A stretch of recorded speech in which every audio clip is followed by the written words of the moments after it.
So talking more about the load cell pedal then, Hunter, just explain to us what the main benefits would be for somebody that's not used any load cells before. Well, I'm sure you can attest to it that it just feels like a more natural brake feel that you would feel in like a car or whatever you would drive on track. You just get more data inputs from a load cell to your sim of choice by ACC, Assetto, Corsa, iRacing, whatever. And that leads to a smoother and more consistent braking feel. Yeah, and I mean, to be fair, I'll sort of hold my hands up and say I was quite surprised with the fact that even with a basic load cell, you can sort of feel that the car doesn't lock up as much. It's not so stabby on the brakes.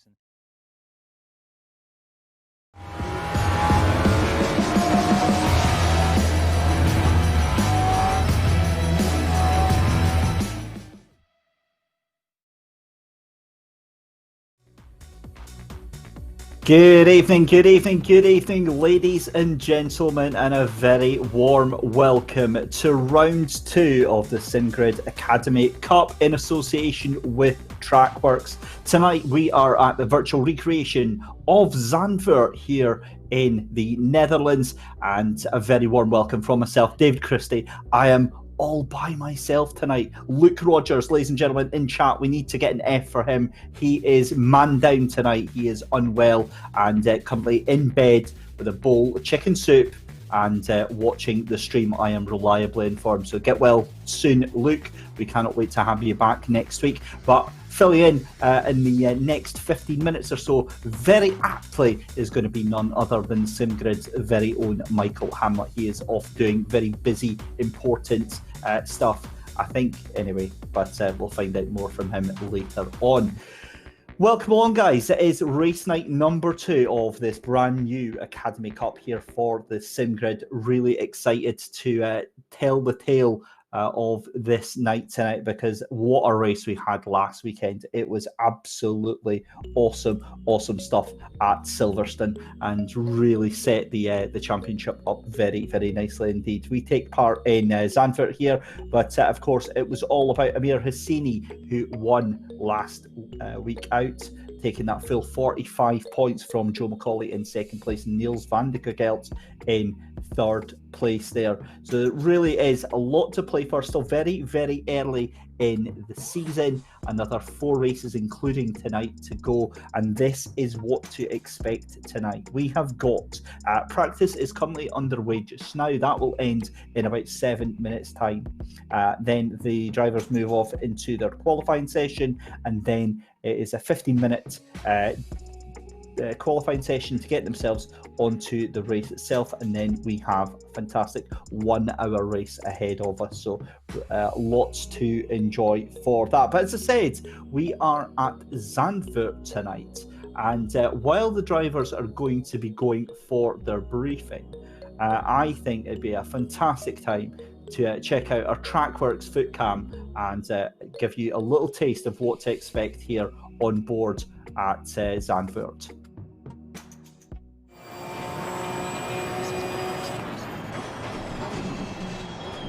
Straight into turn 1, Tarzan corner. It's a long sweeping right-hander, and then it's a lovely little jinking left-right here through Gerlach Bocht.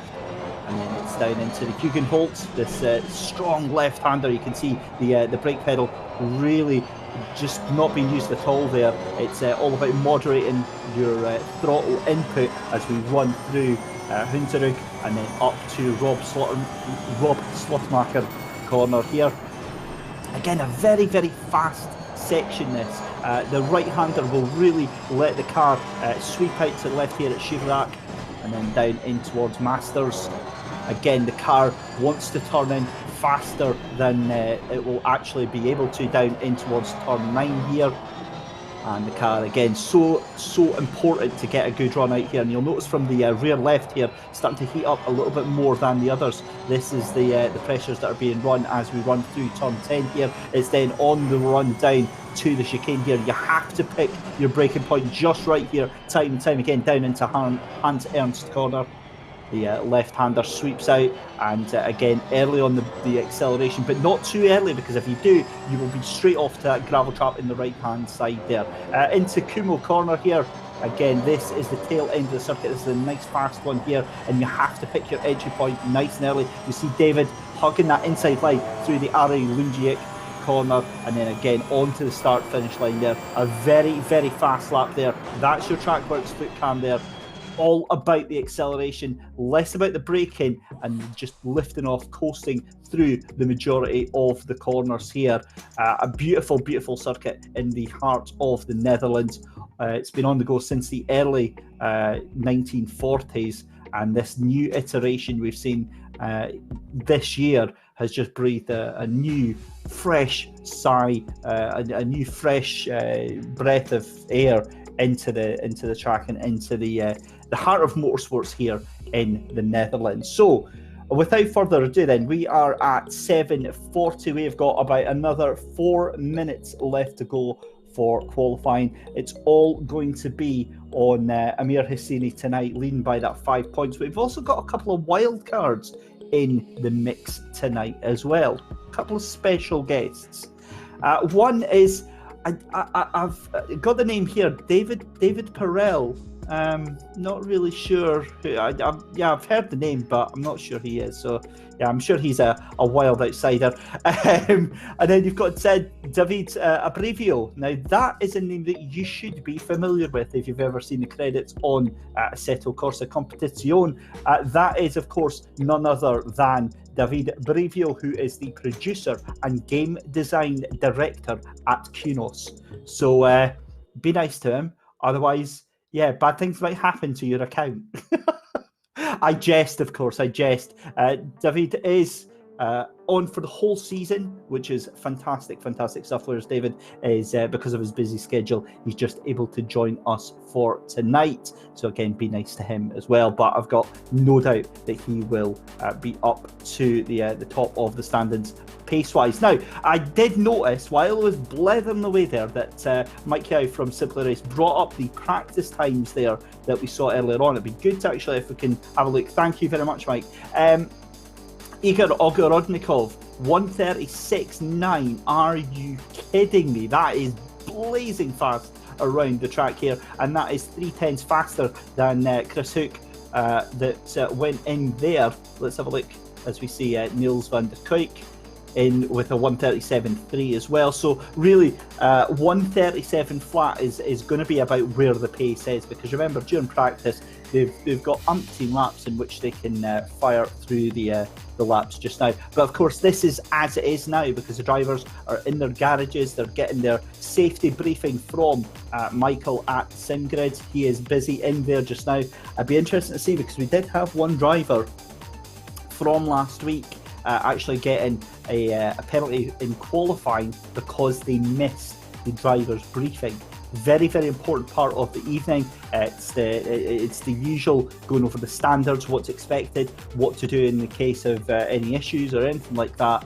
A very, very important part of the evening is the driver's briefing. That is practice though pretty much out of the way. So what we'll do is we'll take a very short commercial break, and when we come back we'll have live coverage of qualifying from round 2.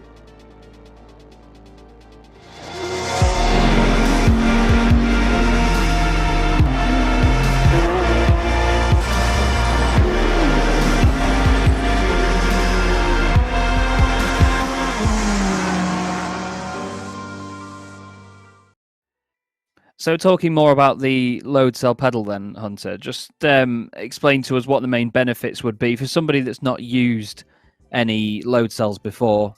Well, I'm sure you can attest to it that it just feels like a more natural brake feel that you would feel in like a car or whatever you would drive on track. You just get more data inputs from a load cell to your sim of choice by ACC, Assetto, Corsa, iRacing, whatever. And that leads to a smoother and more consistent braking feel.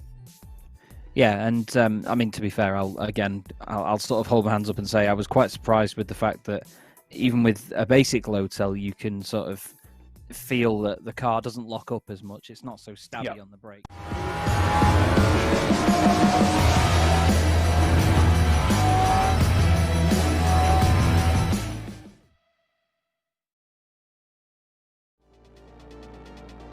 And welcome back then to round 2 of the SimGrid Academy Cup, powered by Trackworks and also in association with Thrustmaster and Coach Dave Academy. Speaking of Coach Dave Academy, they have, of course, got a very special offer on just now, meaning that you can get a fantastic deal on the setup bundles that they offer over on Coach Dave Academy. You can save 20% on Porsche Cup setup bundles from Coach Dave Academy. Simply head over to thesimgrid.com, follow the link that we've got on there, and you can get your Porsche 911 GT3 Cup setups for only $20. That's race qualifying setups for every track in Assetto Corsa Competizione for the 911 Cup car. Very, very useful stuff if you want to up your game immediately without having to figure out how to work out setups. If you want stuff that's been done for hours and hours by pros in the industry in sim racing, then head over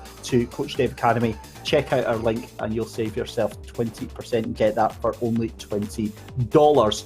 It is, of course, David Christie here with you just now. We have also got Michael Hamlet joining us very, very shortly, fresh from the driver's briefing. But we are now straight into qualifying, and we saw some blistering times. 1:36.9 was the fastest, and if I'm not very much mistaken, Michael, a very, very good evening. Hello, David. How are you, mate? I am very well, fella. I just thought I'd throw you straight under the bus there. Wait, you said you wouldn't. You lied to me. I lied to your face. You better get used to that, sunshine. But we mentioned about our two special guests tonight. Obviously, David Peril joining us, this random unknown GT3 driver, obviously, and Never heard of him. I've never heard of the guy either. David Brivio, none other than producer and game design director of Assetto Corsa Competizione at Kunos. Fantastic to see. You know, and it really drums home the point, because a lot of people that don't really know the team at Kunos, so think maybe, you know, they just make the game, but they're kind of outsiders, not really in that world. And that was a bit naughty there from David in the Porsche. We'll just glaze over that. Says Baranski gets his real life driving antics there. I didn't want to say that. But it's fantastic to see the developers who are essentially they're sim racing nuts as well, aren't they? It's fantastic to actually see the developers at Kunos actually get to participate in events. You know, we've had Aris Race of Us and Aris races with many communities involved in the game, which is fantastic.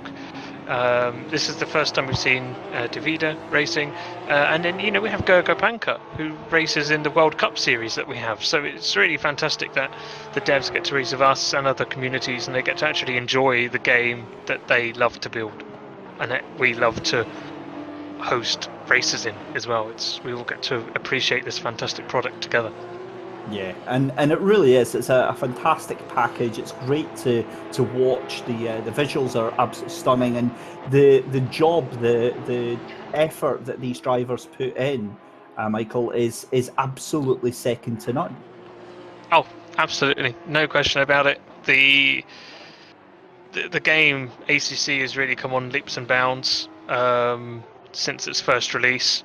The devs have put in a huge amount of effort to make the game what it is today, and hopefully it will continue to get better. And, you know, we're seeing some really top level drivers coming and getting involved in the game as well, and getting involved in the content we're providing at the SimGrid, and this championship is a prime example of that. Some really amazing drivers in here, and it'll be interesting to see if this race is as close as the first round at Silverstone was. It was very little between the entire grid.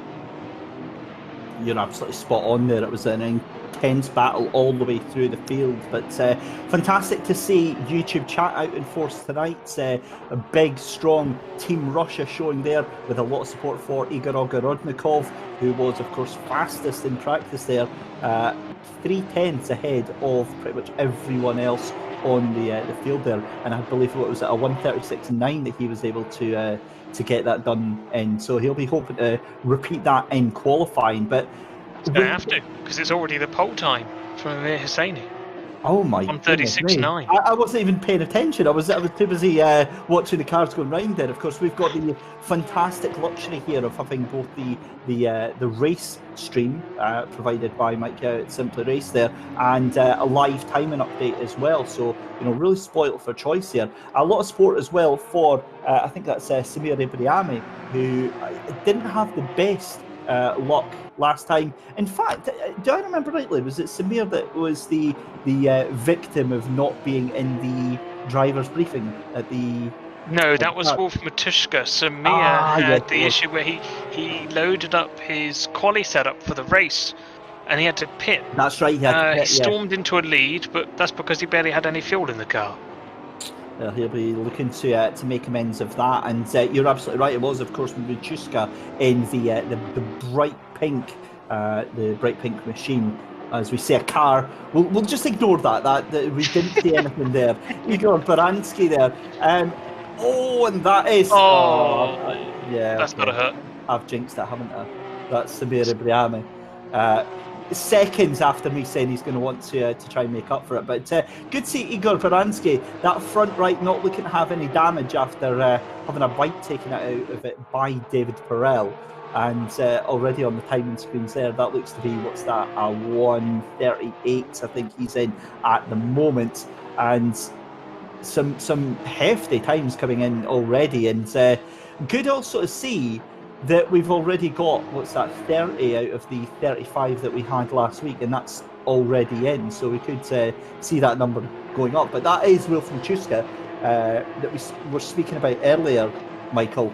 And was he in the driver briefing tonight? He was. Everyone behaved this time. I think everyone saw Wolf get the disqualification last week and thought, yeah, let's not do what he did. And he even came on the interview, didn't he, post-race, and said he really got it wrong. But he accepted the penalty. The penalty is very clear in the rules that he must attend these drivers' briefings, and he took it like a champ. And let's hope he can have a good race today. He had a great race last week as well, actually, despite starting at the back. Sometimes starting at the back isn't even a bad thing. He certainly did, and it was really a massive comeback drive there for Wilf Matuszka, finishing in 13th position despite starting at P35 at the back of the grid there. So really good comeback drive for him. That is Sebastian Handler in the Griffiths Engineering number 11 car, making his way through that's the first half of the circuit. I'll tell you exactly where that is just now. That is around about Hunsrück that he is going around just now, and just through into Rob Slothmacher corner. It's closely followed by I think that's Ibrahimi just behind him in that green and orange car. That's a very distinctive livery that's on that car. I've just noticed, David, we've got a new pole sitter. You can see it now at the top of the leaderboard. Well, hello there, Mr. It's not a McKell. name I've seen at the top before. Well, David McKell finished 15th at Silverstone, so I mean he's not somebody that we've seen at the front just now. I mean, we recognise the names that are up there just now. Amir Hosseini, we've got Igor Ogorodnikov, Tinko van der Velde, Chris Hook, but we've not seen that name up at the top. So that is a very welcome addition, and a new challenger throws his hat into the arena. 6.5 minutes left to go. Niels van der Kukel, that car is looking absolutely on it right now. He's going to come across the line. What can he do? Third place. This is his home track. This is his home track as well, by the way, Michael. David, this is his home track. Yep, absolutely spot on. I think he lost about 2-3 tenths on that final corner. He was so fast, and if he can get himself back out onto another hot lap, potentially even more. But I mean, third place. He's gonna get in trouble for that though. He just used the return to garage out on track, which isn't allowed in the rules. It's brought up in the driver's briefing as well. You should know better than that. So for the viewers that are maybe not familiar with the rules and the etiquette there, why is that not allowed? So here at the Sim Grid, we want to make sure the drivers participating in these events they want to simulate real life. You want to live the life of a real life driver. As a real life driver, there is no option to teleport back to the pits. You can't just if you make a mistake, you've got to deal with it. Yeah. And in sim racing, it doesn't go to the extreme levels of if you crash off in qualifying, that's it, your car's wrecked and maybe you don't even race. It's not that far, but we want to add in as many elements to make things almost as realistic as possible. And so one of those is that in our league races, our competitive races, not our one-off events, you shouldn't be using the return to garage command. You need to set your car up from the start. You need to set it up correctly, and you can use it when you're in the pit lane to make adjustments that you need to make. But we don't want people using the return to garage function because this is a simulation, and so yeah, it wouldn't surprise me if Niels is going to get a warning for that, at the very least, if not a penalty. Ladies and gentlemen, Michael Hamlet is normally a cool, calm and collected customer, and you can hear the frustration there. So that is going to be certainly a very harsh slap on the wrists for, that is unfortunate for Niels van de Kerkelt. And I've got to be honest, Michael, I don't want to be on the bad side of you. Well, I'm not on the stewards panel, so I don't give out the penalties or anything. I just write the rule book. It's up to the stewards to enforce it. So I like that. I'll let them make their own judgment of what they want to do with it. But it's I'm frustrated for Niels because he's a friend of mine. Oh, and we got a new pole sitter. Yep, that is awesome stuff. Thank you very much to YouTube chat to point that one out. Igor Ogorodnikov jumps up there. He did a 136.9 in practice, 136.7, which is just 300ths of a second ahead of David McKell. So, and Joe McCauley jumped straight up, 2 tenths faster as well. That came out of absolutely nowhere. So Joe McCauley in the Coach Dave Academy number 18 car. Wow, that is awesome stuff there. And that is going to be a very difficult time to beat. I wonder if the track is now starting to get faster and faster here, and some cars still on some very fast laps. Didn't Joe McCauley get pole at Silverstone as well? I think he did, and he dropped out. I think he did at the very last moment, didn't he? And then he managed to hold on for second place, but and Mir Hosseini took the win. Yeah, he did. He got pole and had an absolutely dreadful start, dropped down to third place as we see Alexander Carson going across the line. That's enough to put him up into 14th place in the 2S Motorsport Porsche there. This is, of course, the GT3 Cup car that we're on with tonight. Kieran Prendergast in the Comrade Gaming machine. He's currently 9th position. And I think that is Igor Ogorodnikov throwing in the towel because he's in pit lane at the moment. He's going to have to leave in the next 20 seconds if he wants to have another go at that. But to be honest, in second place, I mean, you don't really have to push that much harder, do you? You don't. But Zandvoort is one of those tracks where overtaking opportunities are so limited that you want to qualify well. But like any track, you don't want to be in the middle. It's a tightening hairpin at turn 1, and the little section after it, turn 2, turn 3, they're horrible sections of track if you're in the middle of the pack. So it's one of those situations right now where you're almost, if you're in the middle right now, you need to get out and you need to move up as high as you can, or pray that people behind you get quicker so you can start near the back and avoid the almost inevitable at times incidents that happen in the mid pack. Well, you say that, and I was fully expecting that to happen at Silverstone, and that was a remarkably clean and concise race. There was very little drama. Just watching Kieran Prendergast here for the Comrade Gaming machine. This is the number 10 machine. Amir Hosseini currently down in 4th place, jumps up to 2nd. Igor Ogorodnikov has indeed jumped out back on track, but this young man is looking very, very fast indeed. Kieran is looks 4/10 up, Kieran. Yep. So 4/10 up already, Michael, and he's getting a little bit of a draft here as well.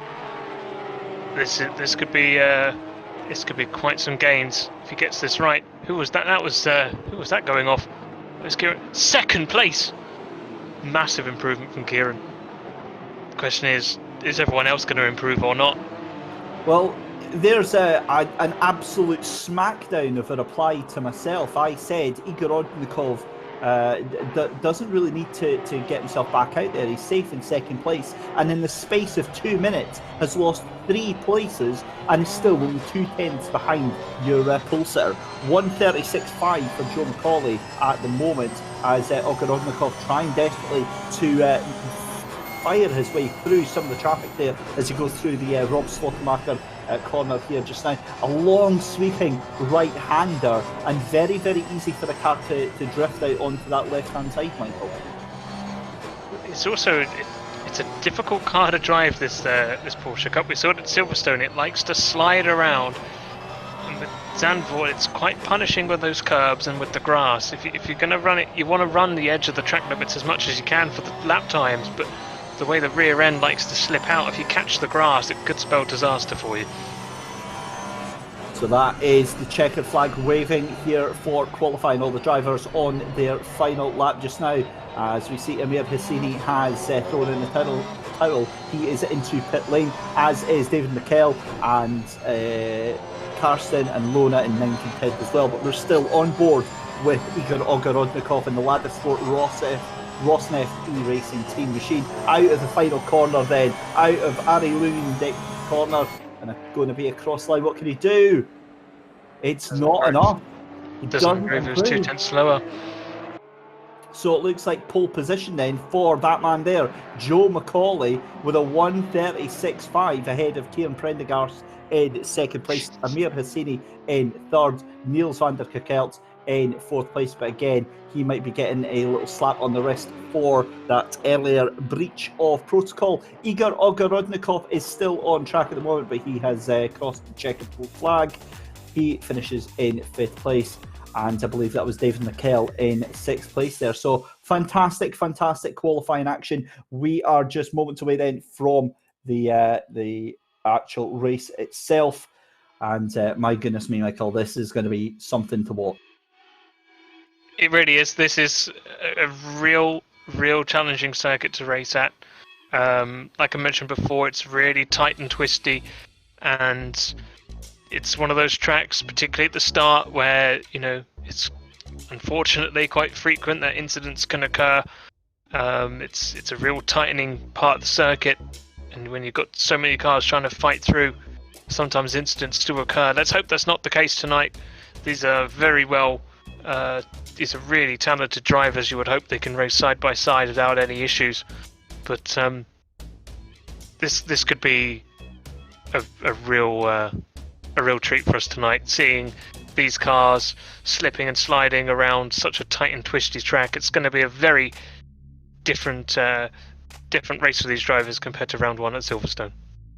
Round 2 then looks like this. This is going to be your grid. Joe McCauley on row 1 alongside Kieran Prendergast. Row 2 is going to be Amir Hosseini alongside Niels van der Kerkelt. 3rd and 4th, 5th and 6th is going to be Igor Ogorodnikov alongside David McKell. Row 4 is going to be Samir Ibrahimi and Tinko van der Velde. It's then going to be row 5 of Alexander Karsten and then Martin Lona. Row 6 is going to be James de Havilland and Chris Hook. Row 7 is Luca Tavernani and Wolf Machuska, doing a much better job actually getting it up into the high teens in qualifying this time round. Gianluca Gant and Gabriel Cimararo in row 8.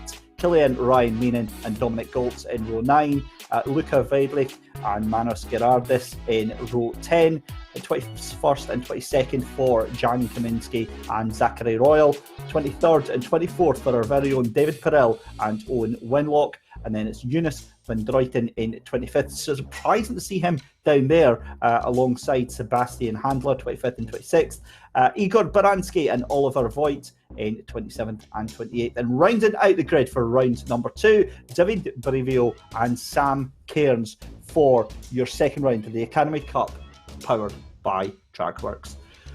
Right, guys, I am excited and ready to go, and yeah, let's get this done.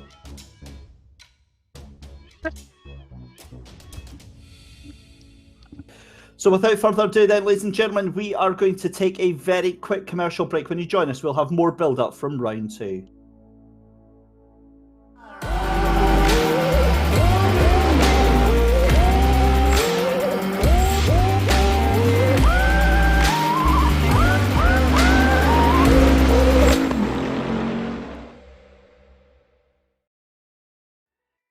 So talking more about the load cell pedal then, Hunter, just explain to us what the main benefits would be for somebody that's not used any load cells before. Well, I'm sure you can attest to it that it just feels like a more natural brake feel that you would feel in like a car or whatever you would drive on track. You just get more data inputs from a load cell to your sim of choice by ACC, Assetto, Corsa, iRacing, whatever. And that leads to a smoother and more consistent braking feel. Yeah, and I mean, to be fair, I'll sort of hold my hands up and say I was quite surprised with the fact that even with a basic load cell, you can sort of feel that the car doesn't lock up as much. It's not so stabby on the brakes.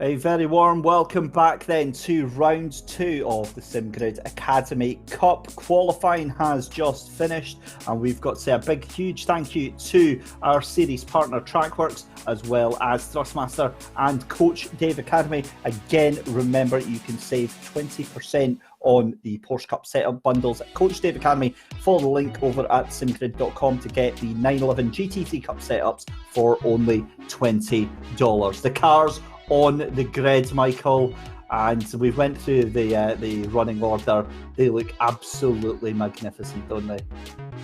They really do. So it's a great looking car, the Porsche Cup. It's quite unique with those little the endurance lights at the front, the 4 little. Oh, there you are. Someone just flashed them for us. It's a great fun little car as well, and it's one of those cars that you have to try it in ACC. It's just fantastic fun to drive. Just don't be too heavy on your right foot. You mean like I am, and normally sends me up into the barriers? Oh yeah, I'll join you. I can't drive them, but they're great fun. Joe McCauley on pole position then alongside Kieran Prendergast. It's Amir Hosseini, your current championship leader, in third place. The green flag lap is underway, and away we go. And again, a reminder, this is the one part of Assetto Corsa Competizione which is a little bit unrealistic compared to real life in terms of the green flag lap, isn't it, Michael? Whereas you might see some of the cars going through each other. And for me, having done many different sims, I think this works so well because there's no mad dash to catch up to the cars. You just get your own speed and you just do your own thing, and the simulator will sort itself out. Yeah, you have a little widget that you follow, and yeah, it's not the most realistic aspect for sure, following the widget, but it's much better than the original formation lap method that the game used, which was basically like a limiter, a speed limiter. But what it would do is you'd literally just floor it. Yeah, and get to the limiter as quickly as possible. But if you got to your limiter quicker than somebody else, you would actually hold a positional advantage over them that they couldn't possibly close up unless you slowed down. Whereas with the widget, if you're going too fast, you get a penalty. If you're going too slow, you get a penalty. Just follow the box, and it tells you where to go. Not the most realistic aspect having a widget, but it means that the grid forms up more often than not how it should, and that we get a proper close start. And that's kind of the point. Important to point out as well, the warm-up lap, the green flag lap, does serve a vital role for these drivers. All of the tyres will start off cold, all of the brakes will start off cold. They have got to use their warm-up lap to get as much heat into those tyres and into those brakes as they possibly can to allow them to brake early and to really get that jump on the other drivers. Absolutely, and I've been speaking to some of the drivers during the week as I've been practicing, and some of them have said they've actually struggled quite a bit with getting heat on the right side tyres.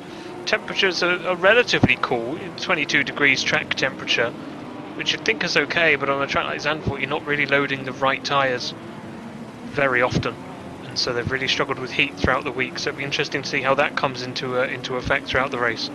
Well, here we go then. The cars roll off of that final corner here. 30 cars taking part in round 2 of the SimGrid Porsche Cup.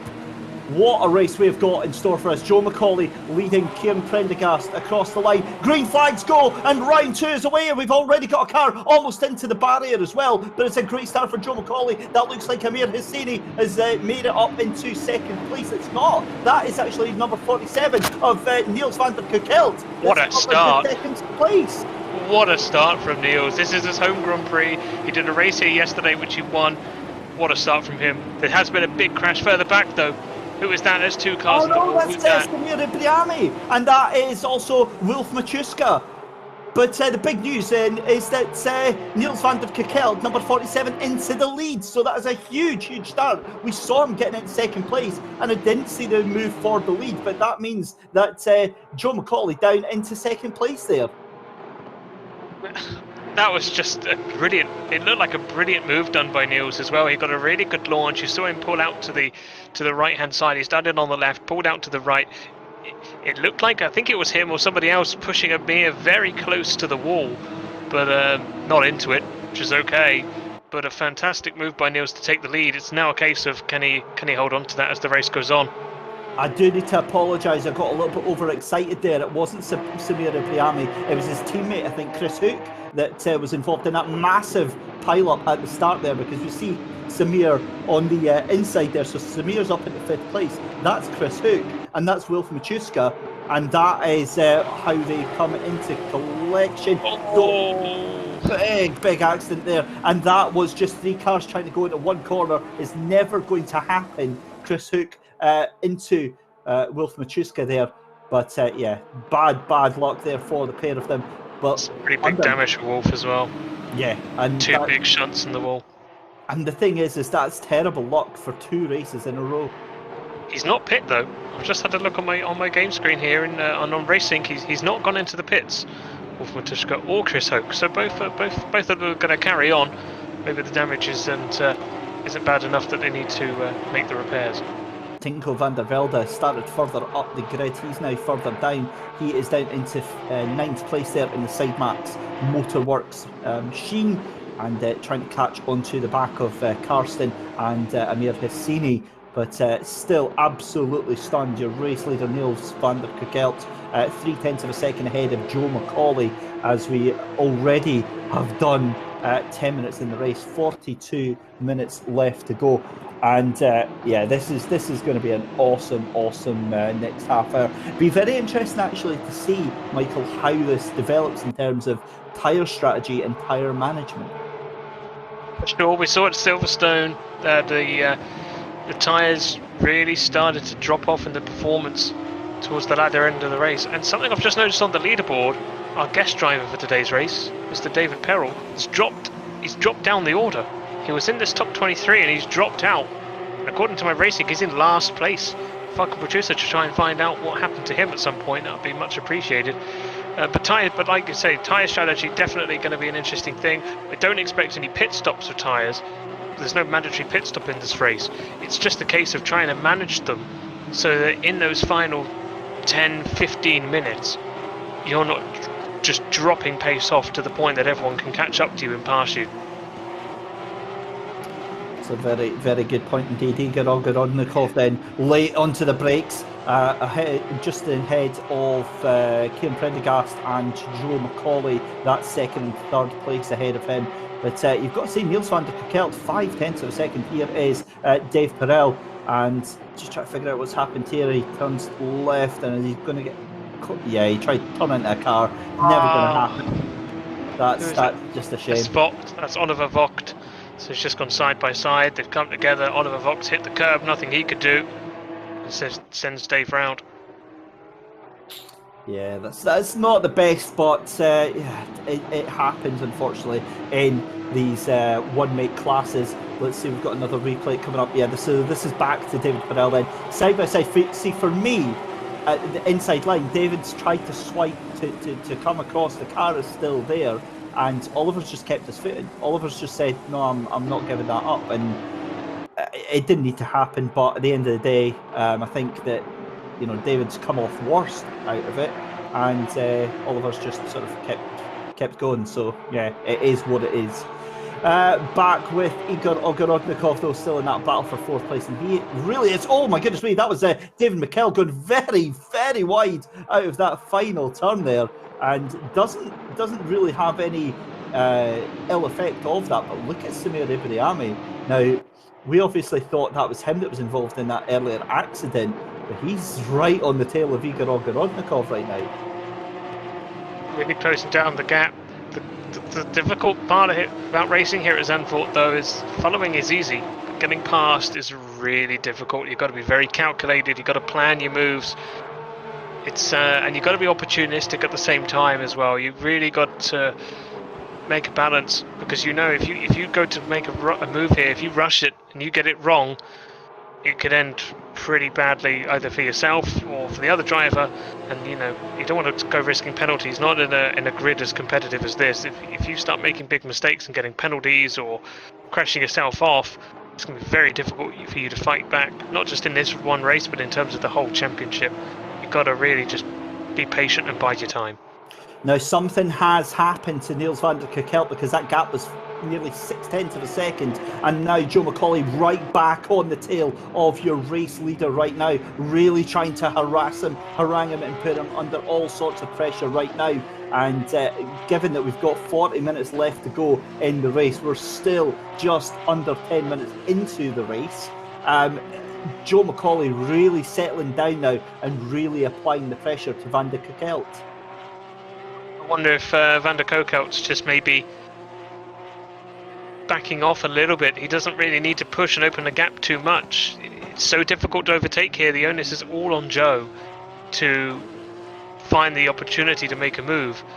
Niels doesn't even, at a track like this, you don't even really need to focus too much on your defence. You've just got to make sure you hit your lines and hit your apexes. Niels doesn't need to push and open the gap. He just needs to be consistent. And you know, he can dictate the pace as much as he wants from the lead here.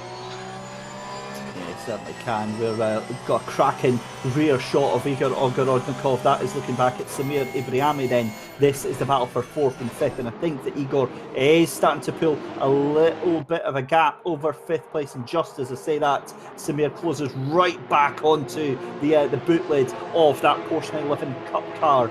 And this is a cracking little 5-car group that we've got going on, and that gap to your leader in second place has come down even further still. But look at that, Samir Ibrahimi all over the back of Igor Ogorodnikov. But as you said, it's one thing catching up to the back of them, Michael. Getting past here at Zandvoort is very, very difficult indeed. It is. It's so difficult to make a pass, and really at this point, you know, it's an advantage to Niels, because the pressure is all on Joe to make the pass. And if he gets it wrong, tries to make a move, you know, he can risk going off. He could risk actually losing a place himself to Kieran Prendergast or the other cars further back. So for Niels, this is very much just carry on hitting your lines and your apexes and not making any mistakes. Beautiful, beautiful onboard shot of Joe McCauley here in the Coach Dave Academy car. This is further down though. This is the battle for 4th place between Samir Ibrahimi in Pro Renvelt in Porsche in 5th place, all over the back of Igor Ogorodnikov, or as Chatter calling, Igor go Rodnikov. Oh, there's a bit of contact. Bit of contact. That was contact from the 43, wasn't it? Yep, certainly was. So David McKell there getting and Amir's got past. Yeah, Amir's got past them as well. This is what I mean. So David McKell, he's gone for the move, and all he's done is he's tapped Samir, and then Amir Hosseini's able to get through. Yeah, so that is huge implications for the championship. Of course, Amir in the lead of the championship after Silverstone. And yeah, that is going to be not going to go down too well, I'm going to say right now, as we see the number 93 of Amir Hosseini all over the back now of Samir Ibrahimi. He's going to potentially try and take that 5th place from him.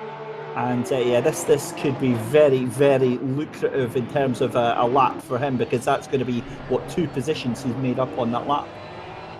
I think I have to cheer on Amir Hosseini because he's using my car number. Do I have to cheer him on?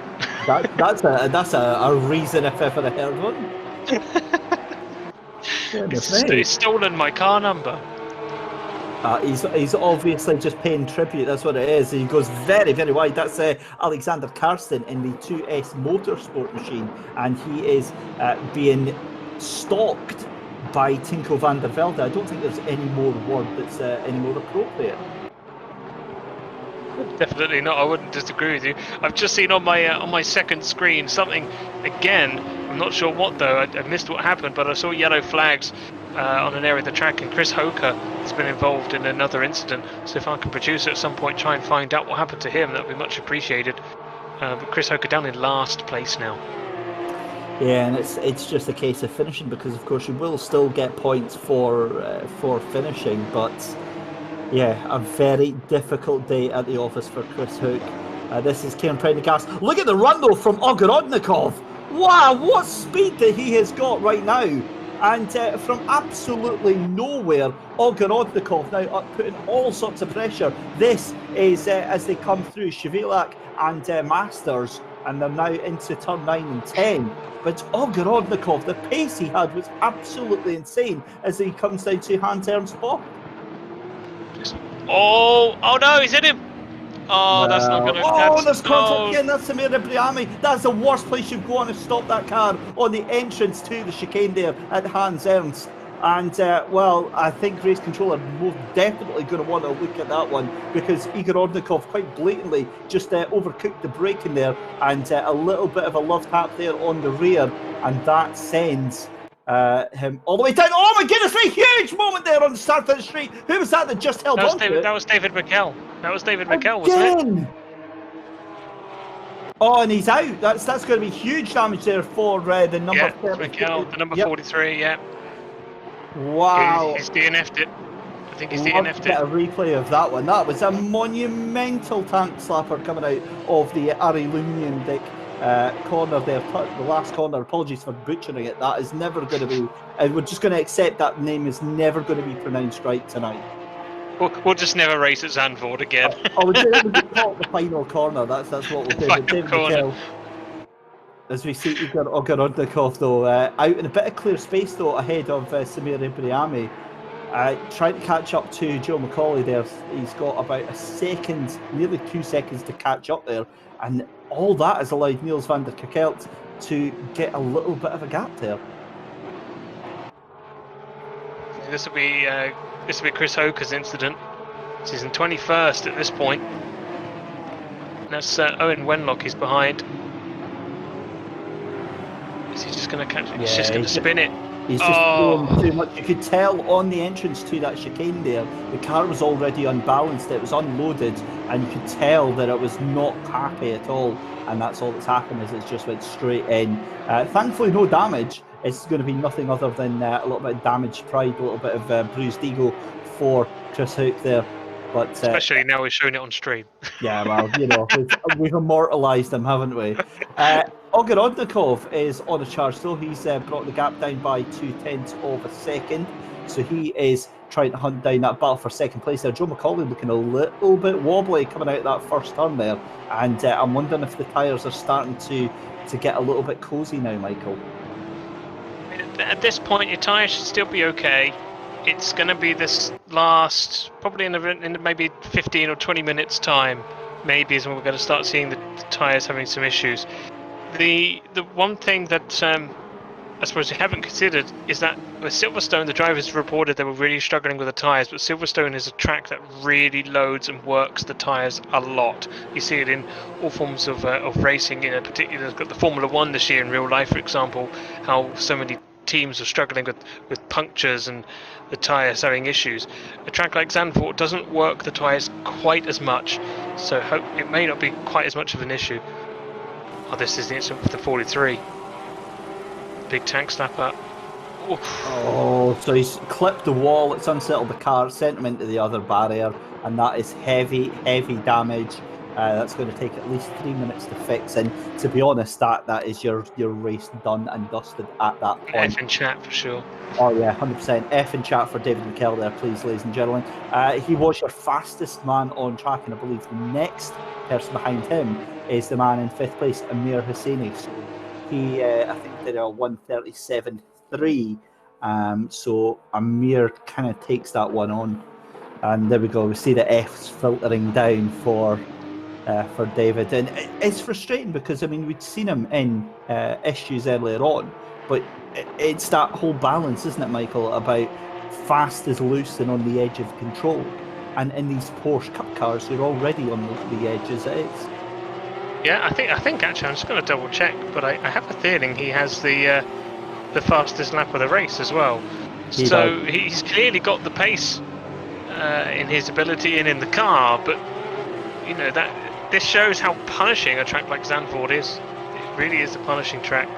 And I see some more yellow flags. There's been another incident. I'm trying to see who this is in between. This is Baranski and Davide Brivio, one of the developers and directors from Kunos. They've had an incident. We'll try and get a replay of that if we can at some point.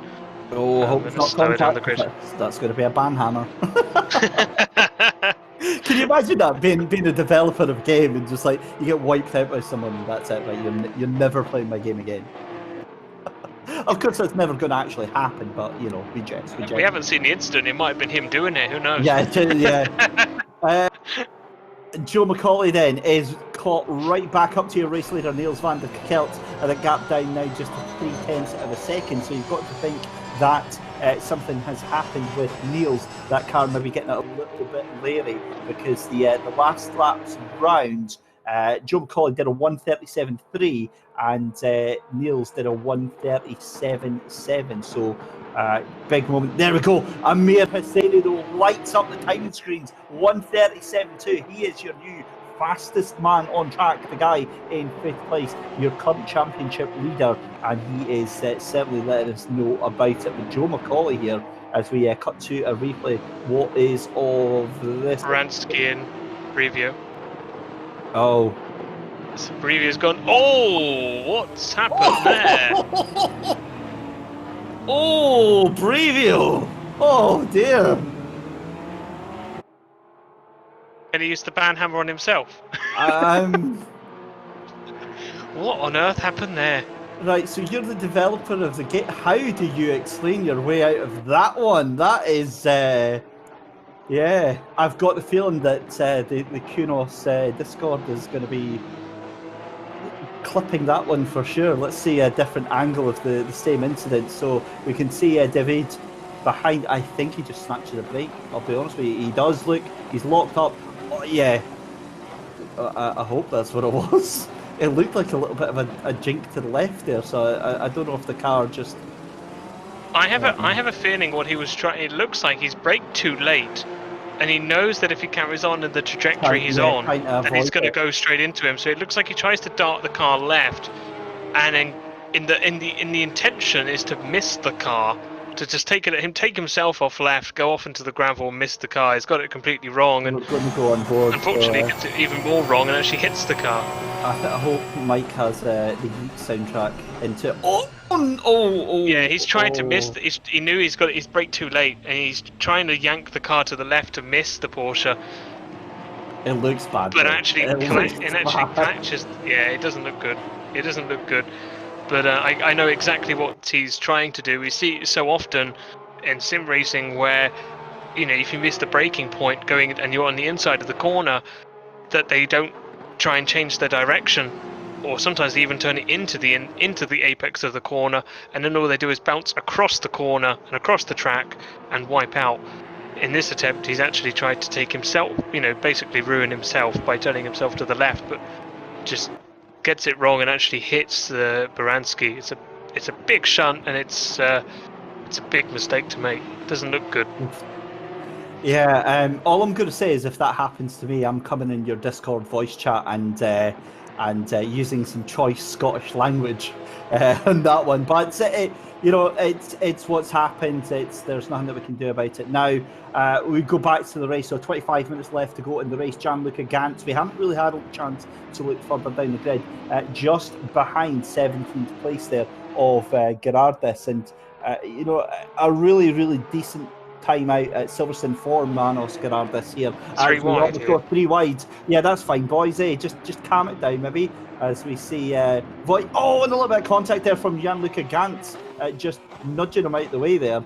And beautiful on-board footage there from our race control. I saw this. I saw a little highlight of Mike doing this on another championship, and this camera work is absolutely epic, Mike. We really, really do enjoy this stuff. This is on board with Joe McCauley on the roof of the Porsche, and he is desperately trying to get any which way past that car of Niels van der Kakelt there.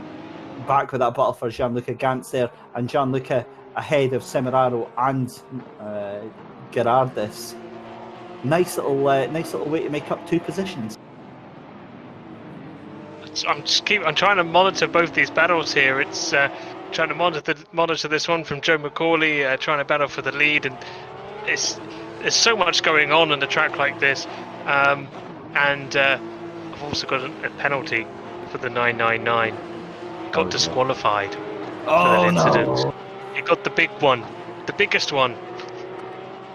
Oh, how the turntables. The stewards obviously did not look favourably upon what he's done, and F for David Brevio. I think that definitely needs an F in chat for that one. David Brevio, we hardly knew ye, but he'll be back to fight another day next time out. And there's not much you can say about that, but obviously. It's 100% not going to be intentional. These people know better than to pull things like that.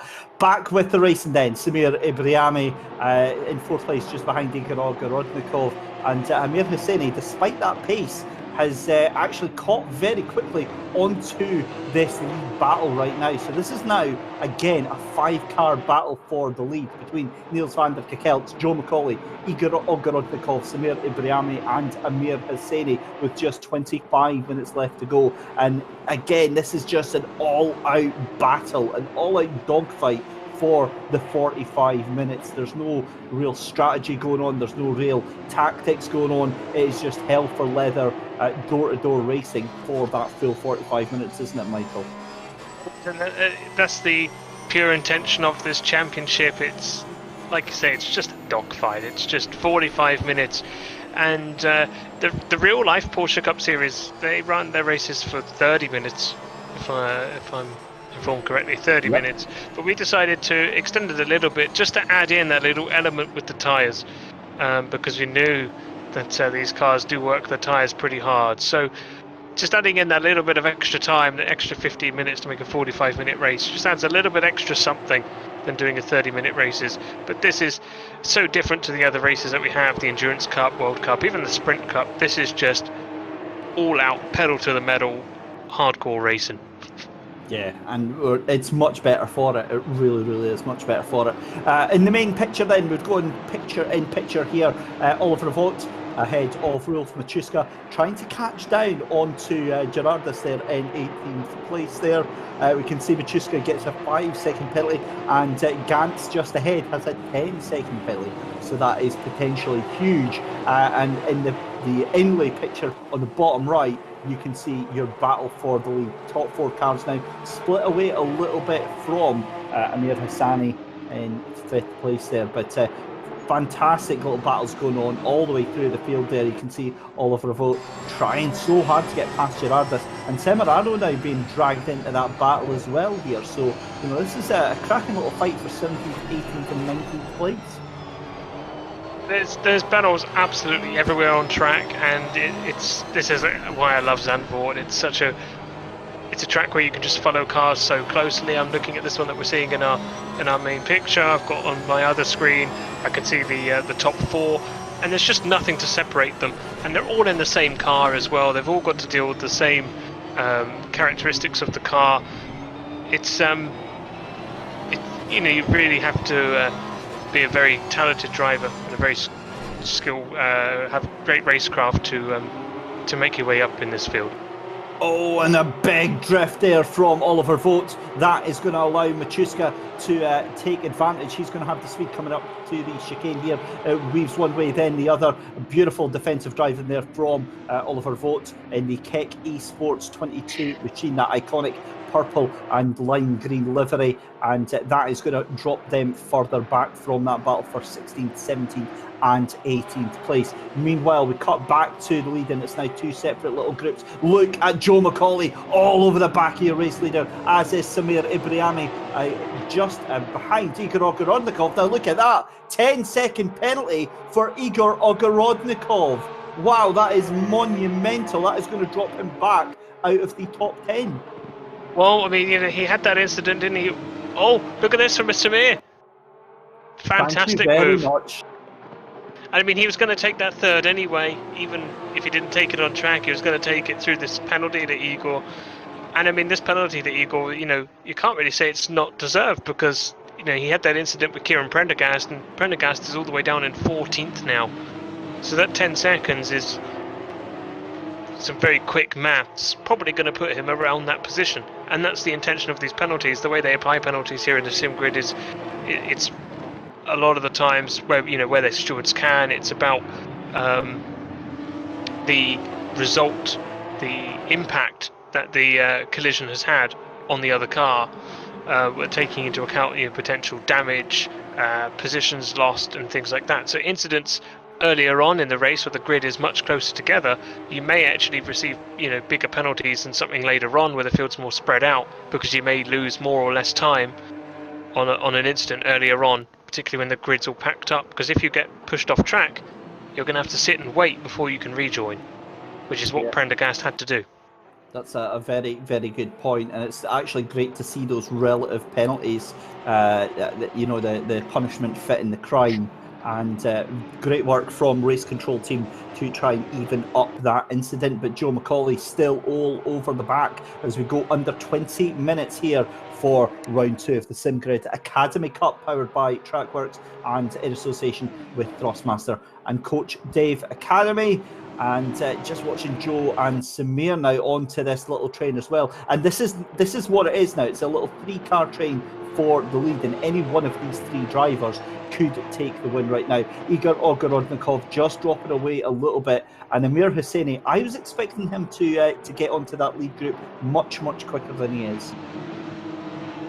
He's clearly got the pace, Amir, hasn't he? He's got the we saw he's got the fastest lap of the race, but it comes back to this same issue. It's just, you can have as much pace as you want, but you need to be able to have the racecraft and particularly the opportunities to actually try and make a pass. You're very much relying on applying pressure to the car in front of you. It's a question of, at this point, does Amir have the tyres to try and push Ogorodnikov? And also, does he want to? Is he really that fussed about trying to make big risks to, you know, get past Igor Ogorodnikov and then push for a podium? or is he more than happy at this point just to stay where he is and know that he has, in theory, got P4 at the end of the race? Yeah, that's a very, very good point, because, of course, this is now coming into the final 15 minutes of the race. And the championship's what you need to think about as well, the point standings, given that we're on round 2 of 5. But racers are going to race. You're going to keep pushing, and you're going to keep trying to get those positions up as you can. But I've got to say, Samir Ibrahimi looking very cool and calm in that third place there. He's biding his time. Looks like he's sticking his nose in a couple of times, but mostly being quite patient. And I wonder if, from Amir Hosseini's point of view, I'm just popping on board with him just very briefly to see what he can see, and he's probably sitting there thinking, all it takes is one little bit of contact, say between Niels and Joe McCauley, and that's potentially all these 4 cars in front of him on track taken out. Yeah, and he can just sneak through. So he's maybe just being patient and just hoping something happens to them. Look at how quickly they concertina up as well. Ogorodnikov is under intense pressure from Amir Hosseini here, but we are on the rear of Joe McCauley. And this is awesome stuff. Just given that we're already half an hour into this race, Michael, and how close the racing is. Now, if our race director wants to cut away to, say, the battle for 12th, 13th and 14th place, that's an equally tight battle. And it's fantastic. As a driver, to have drivers around you that you're fighting with, the time just disappears. It does. The race just, time flies when you're having fun, is the saying, isn't it? And it's been the case at Silverstone last week, and it's the case here tonight as well. It's been some fantastic racing so far, and it'll be interesting to see how these final 15 minutes go. We talked about tyres. We know that the drivers experienced some significant drop-off in tyre performance in the last 15 minutes at Silverstone. It's a case of, is that going to be the case here today at Zandvoort? Have they pushed too hard, or are the temperatures and the conditions in the track more suited to last the duration? Something's changed with Joe McCauley. I'm just watching him picture in picture. If we can move him up to the main picture here, Joe McCauley in second place. That car now is so much more aggressive. If you watch his lines, if you watch his style, it is far more aggressive than he has been in the past half an hour. He is really now deciding to put that pressure onto Niels van der Kukel.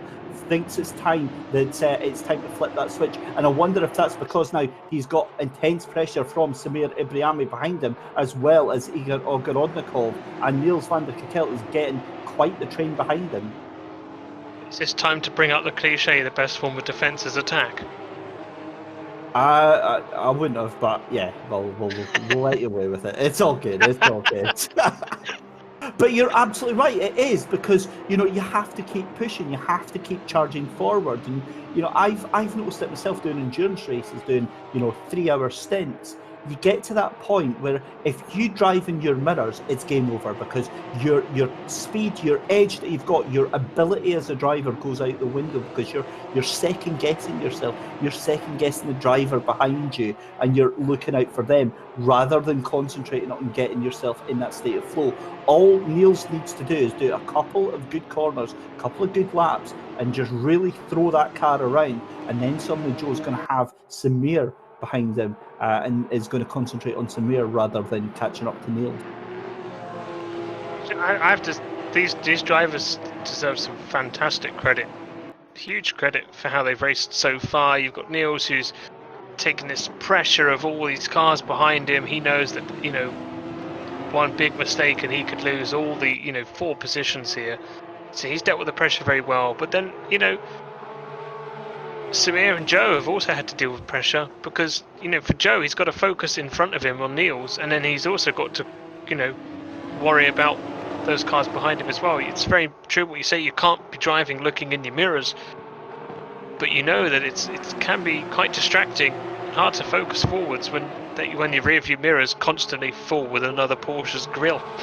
Yeah, absolutely spot on. And side by side, then Joe McCauley gets a great exit out of the final corner then into the slipstream. And this is it then. 12 minutes left to go. Go time has been activated from Joe McCauley, and he is really pushing hard. And we can see on the rear bumper of Niels van der Kekelt, your current race leader from Sidemax Motorworks. But look at that again, behind Joe McCauley, Samir Ibriani is looking very, very dangerous in that beautiful looking Porsche. The five of them, any one of these five drivers could take the win in the next 11 minutes.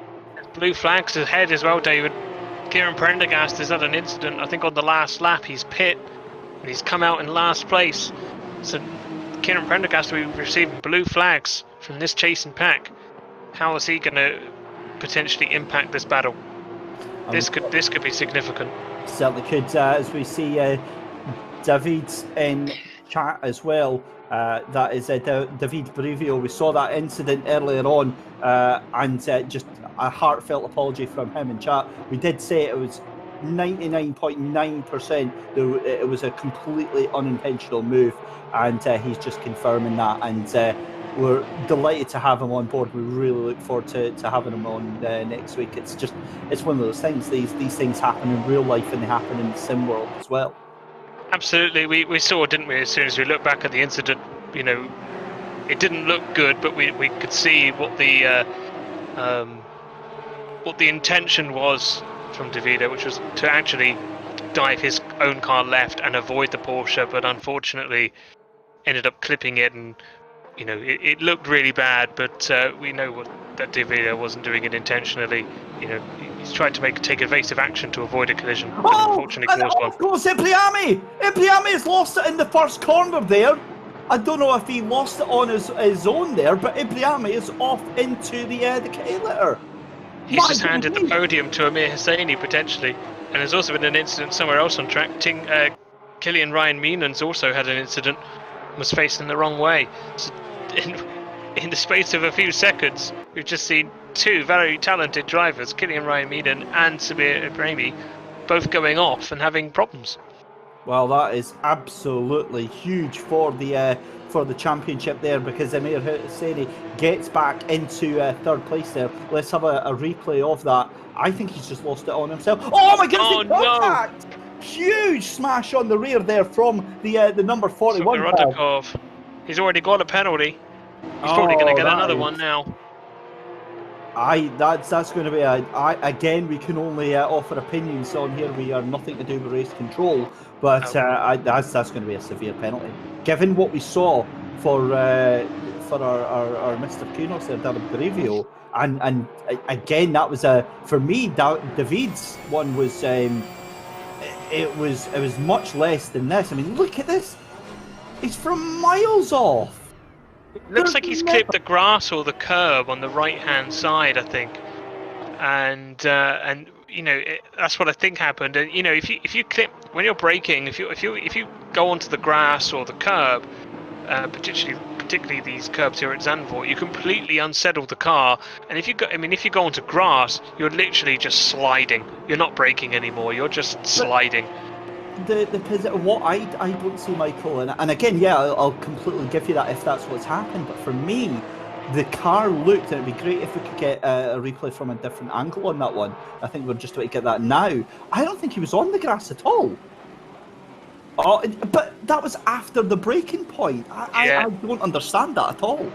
Maybe he needed to do what Davide tried and unfortunately failed to do, and take the evasive action, take himself off, because, you know, now all he's done is potentially handed himself another penalty.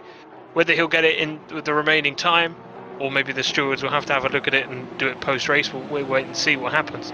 But we've seen tonight already the steward. I mean, look at the penalties on the left-hand side of your screen. You know, the stewards are not afraid to give out the penalties as and where they see fit, and you know, even if they have to whack out the big one, the black flag, and disqualify you, they'll do that as well. Yeah, I mean, I've got my own opinion of that. I'm going to keep that to myself, and I'm very disappointed. I've watched Igor in a couple of the long scale endurance races, And that was an incident that was very unbefitting of him. He's much better than that, and that's a very, very silly mistake. And I've got a feeling that that is going to cost him very, very dearly indeed. Back on with Chris Hook then on his recovery drive up to P19. No idea how he's managed to get P19, given that he had such a miserable start, but head is down, and that is a real tribute to what determination can get you through adversity. Beautiful move up the inside. There's that Taverny. It is the number 7 there. Look at Taverny. Interesting line. Martin Lona does a little bit of grass cutting there, and then hands the place to Havilandi.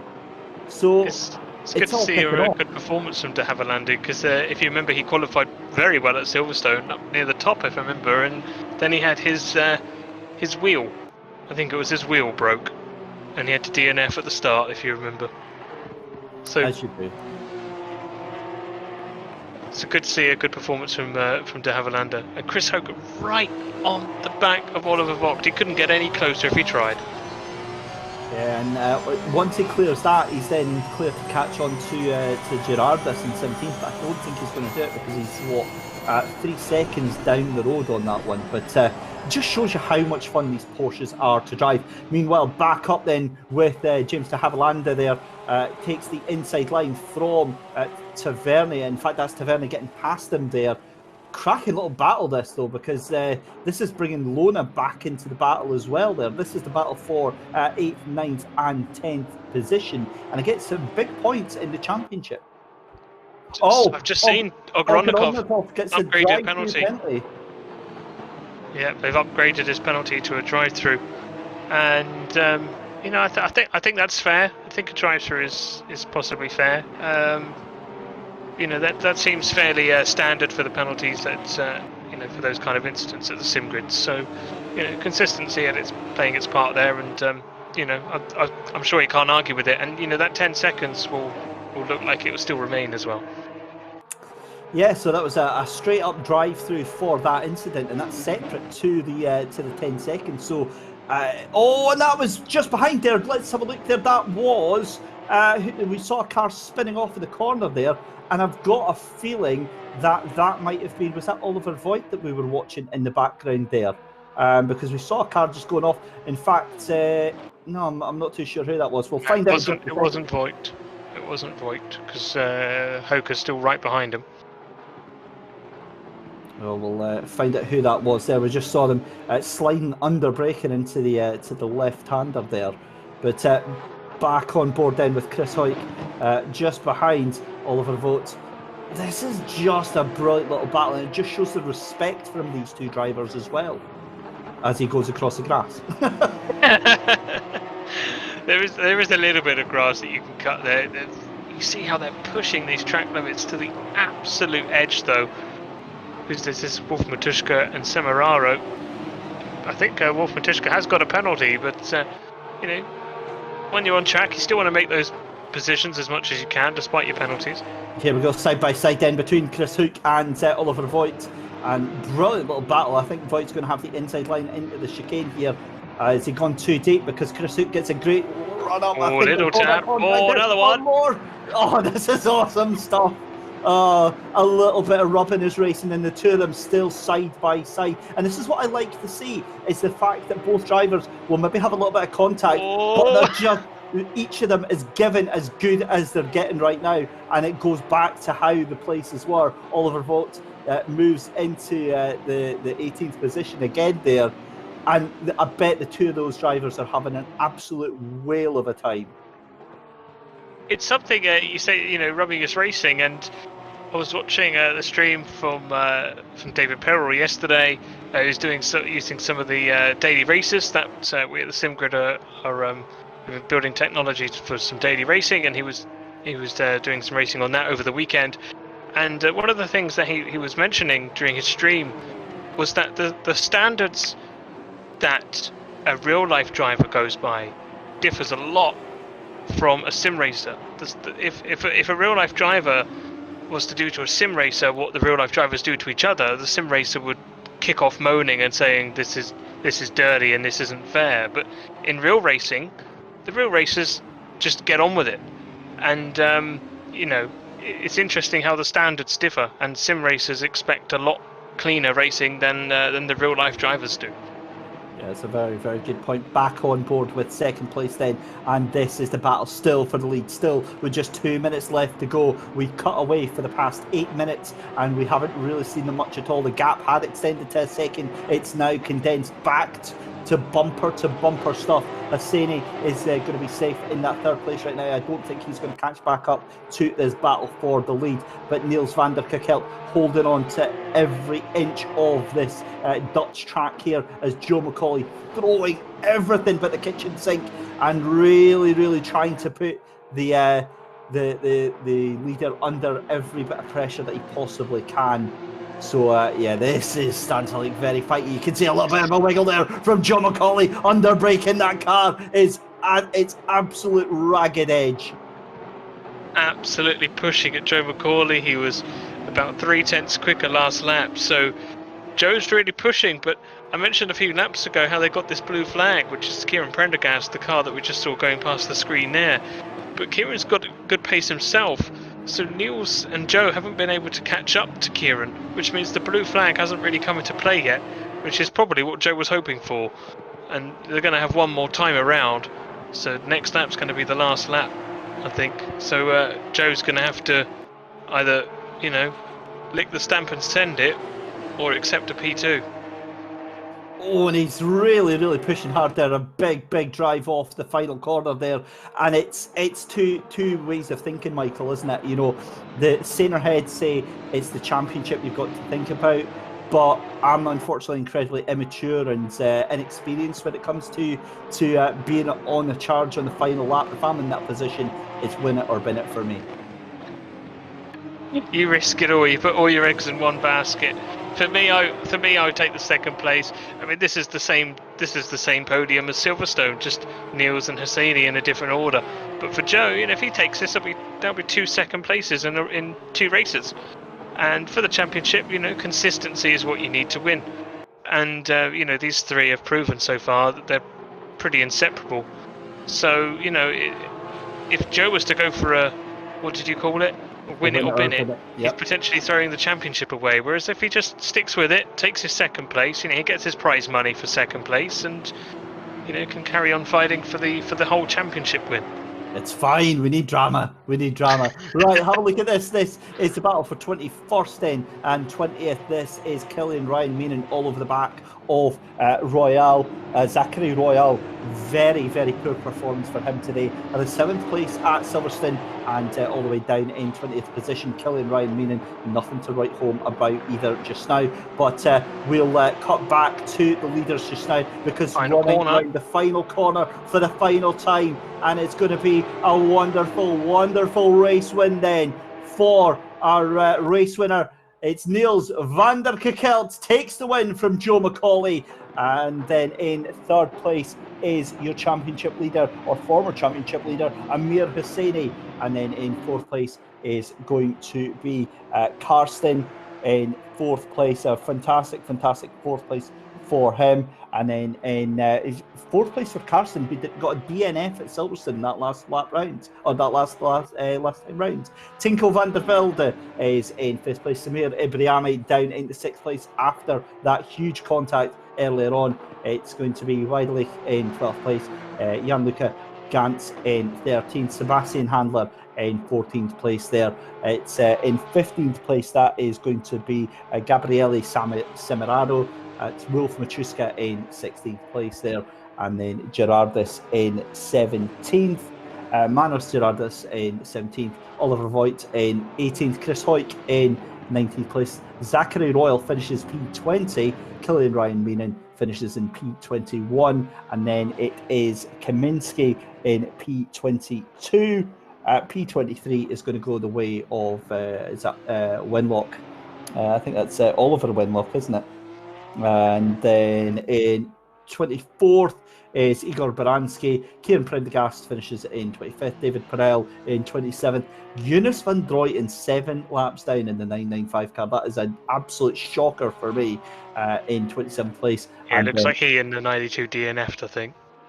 I think you're absolutely spot on with that one. Sam Cairns is another DNF all the way at the back of the grid. So there we go. A huge night then for the championship.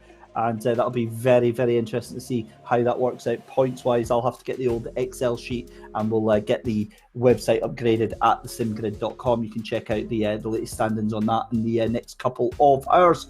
But there we go. Round 2 of the SimGrid Porsche Cup, powered by Trackworks, is in the bag. Huge thank you to Thrustmaster and to Coach Dave Academy. And Michael, what do you make of that race? That was a brilliant race. I knew Zandvoort was going to be a challenge for these drivers, and it proved to be so. And it gave us great racing. And one of the things I love about this track is just how tight and twisty it is. It's so easy to follow the car in front. It's so hard to overtake. And in real racing, I think that's quite boring. Think how often when you watch tracks, Hungaroring or even here at Zandvoort, and whether it be GT World Challenge or Formula One, you just think this is so boring because no one overtakes each other. But when it comes to a sim race, I think it's different. It's so much better. I didn't know if you heard me there. That was me snoring. In absolute agreement. Listen, GT3 racing is one of my favourite categories of racing, but there is no getting away from the fact that, like other forms like F1, for example, it can become very, very dull. Thankfully, with the mix of talent that we've got on display in this championship, it's anything but, and this Porsche Cup has really, really lived up to the hype and excitement. Fantastic start there. We're just watching them coming down into the first corner there, but let us have a chat, I think, with some of the drivers in just a couple of minutes' time. We're going to take a very short commercial break. When we come back, we'll be refreshed, ready to go, and we'll have a chat with some of your drivers.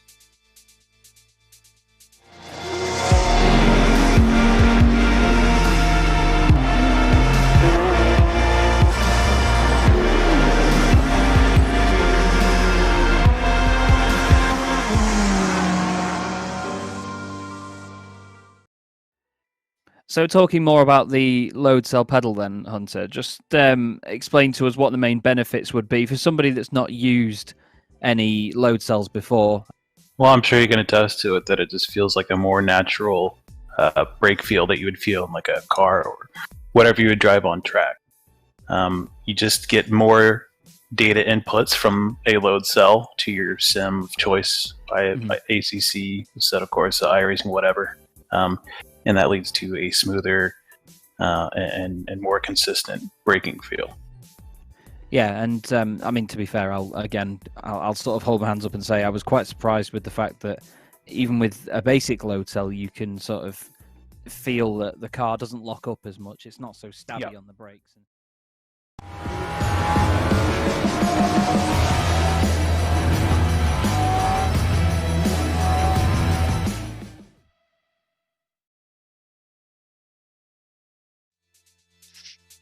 Welcome back then, and post-race coverage here of the second round of the SimGrid Academy Cup, powered by Trackworks. It's David Christie here alongside Michael Hamlet, sending our best wishes to Luke Rogers, who can't join us tonight. But without further ado, I think it's time to bring the man in himself, none other than race winner Niels van der Kokelt. And a very good evening, Niels. A fantastic race win.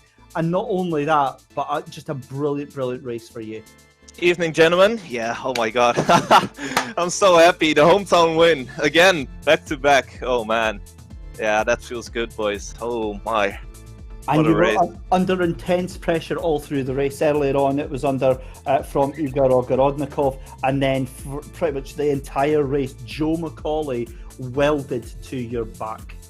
Yeah, I had to tell myself to just stay calm and things would be fine. I knew that as long as I cover the inside into turn one, I should be fine, because with these cup cars, they really don't have the arrow to go around the outside there.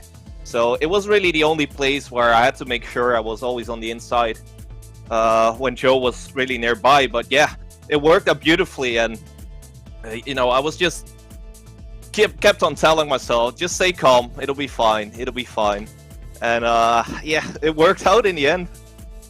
Now, one of the things that myself and Michael were talking about during the race, Niels, was from a driver's point of view, how difficult is it to focus on the road in front instead of the driver behind you? Well, I mean, I know Joe, so, you know, that definitely helps, because I know he's a very safe driver, and then that he will take care. So, of course, I kept on checking the rear view mirror, but, you know, on most part of this, it's a very difficult track to overtake, no doubt about it, and especially in these cup cars, I think it's proven to be pretty much impossible, unless you have the inside for turn 1. So, even though I was checking my mirror quite regularly, it was fine, really. Like I said, as long as I just, you know, saw where he was going into turn 1, I just knew that I had it in the book. So it really wasn't too hard to focus on the road in front of me. You make it sound so calm and collected, but you have to talk us through that start, because that was quite simply an insane start to get yourself up to the lead by turn 3. Yeah, it got a bit hectic. Like I just had the most amazing start of my life. I literally shot off, but the car in front of me immediately tried pushing me into the car on the right of me. So I think we got lucky there that nothing happened. But as soon as I was past him, I saw Joe braking very late. So he went deep, and I just had the perfect inside line and had all the traction out of the corner to overtake for the lead. Well, a stunning performance, great win, and that's some hefty points for your championship assault. Well done, Niels. And what are you thinking going in towards the next round at Barcelona? Yeah, well, we'll have to see how it goes, right? I wasn't too confident about this race last week, so I think I'll do the same. I'll just say, I don't know, and who knows? I might win it again next week. Well, congratulations from everyone here at SimGrid, buddy, and we look forward to seeing you again next week. All right, thank you, David. See ya. Niels van der Koek out there, and a brilliant race win for him. And that is pretty much all we have got time for tonight. A huge thank you to our event sponsors, to Trackworks. Remember, if you are looking for custom engineered brake modifications, then head over to trackworks.ca. They will give you the cutting edge and the advance over the rest of the field with their lines of really highly developed engineering solutions for your aftermarket pedals. So check them out. And also to Coach Dave Academy, remember, during the entire of the Porsche Cup, the Porsche Academy Cup, you can get a whopping 20% off of their entire range of Porsche GT3 setups, Porsche Cup setups, and that includes wet setups as well as the qualifying ones for that. So again, if you want to get that advantage, head over to Coach Dave Academy. But if you go to thesimgrid.com first and click their link, then you can get that extra 20%. And remember, head over to the SimGrid. If you want to come and join us, be part of the community, we've got lots of events coming up as well as a cool little top secret that Michael touched upon before as well.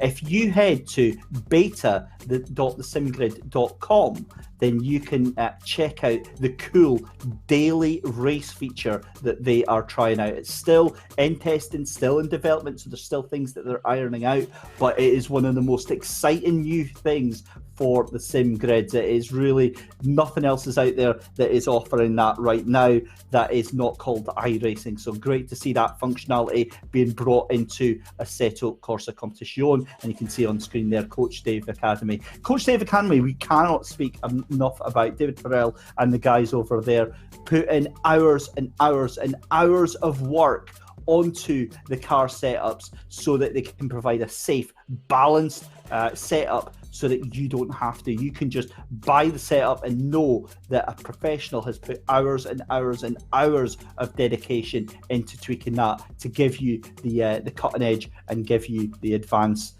over some of the other drivers. Loads of bundles there, as you can see on the right hand side.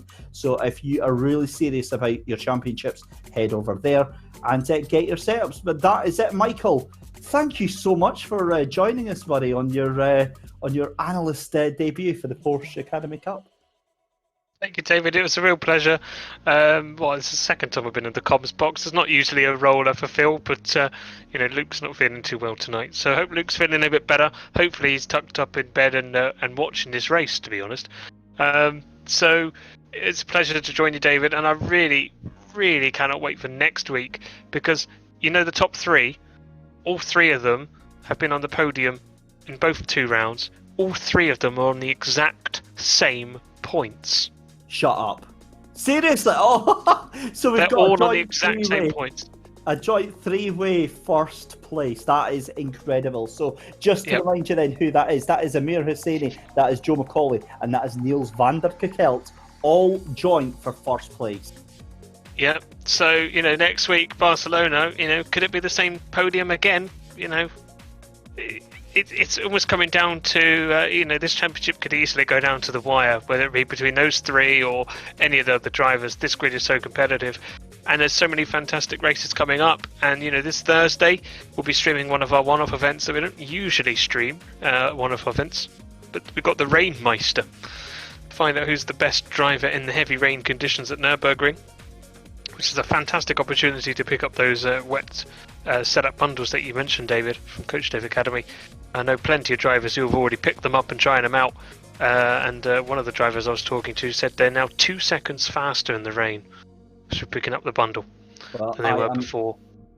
Delighted to say that I am commentating on that rather than actually taking part, because I would be 15 seconds off of the pace in that one. I am absolutely terrible. Tried one the other night at Misano in the it was Kailami in the wet, and that was horrific. So I will be checking out the Coach Dave Academy setups to try and improve my times on that. But Michael, thank you so much for joining us tonight. We also have to say a huge thank you to you, ladies and gentlemen, watching at home, and you have been enjoying the wonderful coverage provided to us from Mike Yao at Simply Race.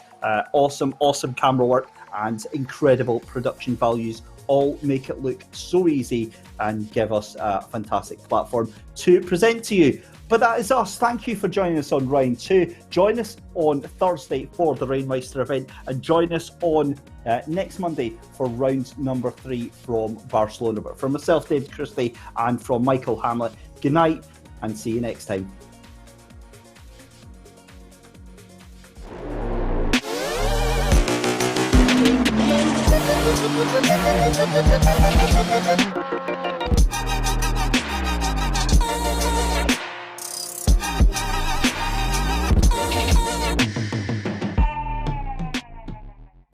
So talking more about the load cell pedal then, Hunter, just explain to us what the main benefits would be for somebody that's not used any load cells before.